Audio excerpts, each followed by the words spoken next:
Hey y'all. So, last episode, we talked about how we learn to tie our worth to approval. I shared some examples and we started to untangle the truth behind the lies we learned. Today, we're going to start dismantling or pulling apart those lies. So, let's go back to the first example I gave, which was school.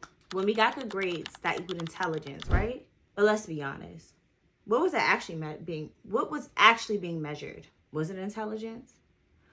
Or was it how well we memorized information? How quickly we could process instructions? How well we followed the system? Because intelligence doesn't only show up on a Scantron. Some kids were emotionally intelligent. Some were just simply creative. Some saw patterns adults couldn't see. Some were leaders, even without trying. But if it didn't fit inside the grading rubric, it didn't count. And that's the first lie. Worth is measurable. So I had an IEP in school.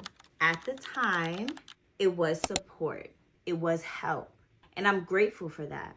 But as a kid, it didn't feel like support. It felt like being pulled out of classrooms for everyone to see. It felt like being different. Like moving slower while everybody else seemed to get it quicker. And even though no one ever said you're less than, somewhere along the way, I internalized that. I didn't realize it until I was an adult. I noticed it in subtle ways. So I hesitate to try something new because my brain instantly goes to, what if it's too hard? Or what if I'm gonna look stupid? When I'm reading, if I see a word that looks complicated, sometimes I catch myself skipping over it. Not because I can't figure it out or I don't actually know that word. Sometimes I do know the word. But because my brain learned a long time ago, hard equals shame. Hard equals exposure. Hard equals confirmation for the labels that I associated having an IEP with. And that's how subtle these lies are. They don't scream, they whisper. They sit quietly in the background and decide for you before you even try. So we learned something subtle but dangerous. If I perform well inside the structure, then I'm smart. If I don't, I must not be. That wasn't true.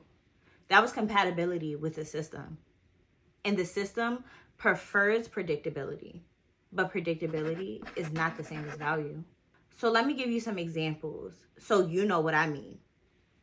We have a stable but loveless relationship. It's predictable but very low value.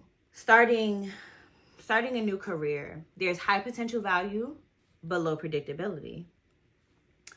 A repetitive job, it's predictable income but maybe gives low fulfillment. Avoiding conflict, there's predictable peace.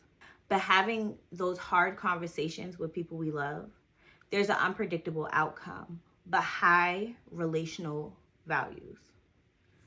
Okay, so in the words of Auntie Tab, let's stay focused. Anyways, so this is the part we really have to dismantle. School trained us to believe our worth is measurable. There's grades, rankings, honor roll, comparisons, labels. You can measure performance. You cannot measure essence. Let me get very personal. When I think about that younger me that had the IEP, I feel embarrassed. I worry that people might look at me today and think she wasn't bright. She struggled, so she must not be capable. And honestly, I protect that part of me. I hide it.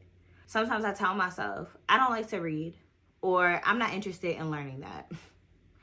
But if I'm honest, it's not that I can't. It's that my brain learned a long time ago that trying something hard or new might expose me.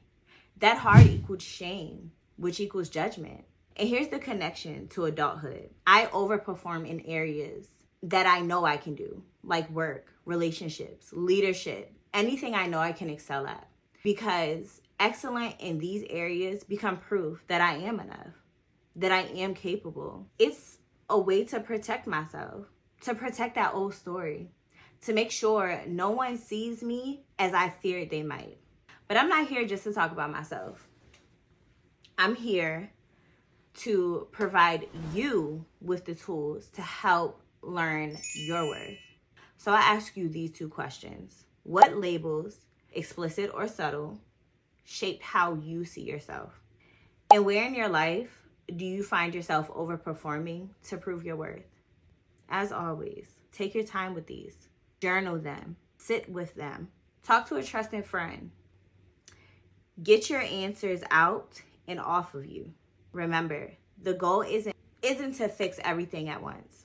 It's to notice, to name, and to start untangling the old stories that have been ruining your life quietly. Because the more aware we are of these lies, the more space we create to live our true worth. Shalom.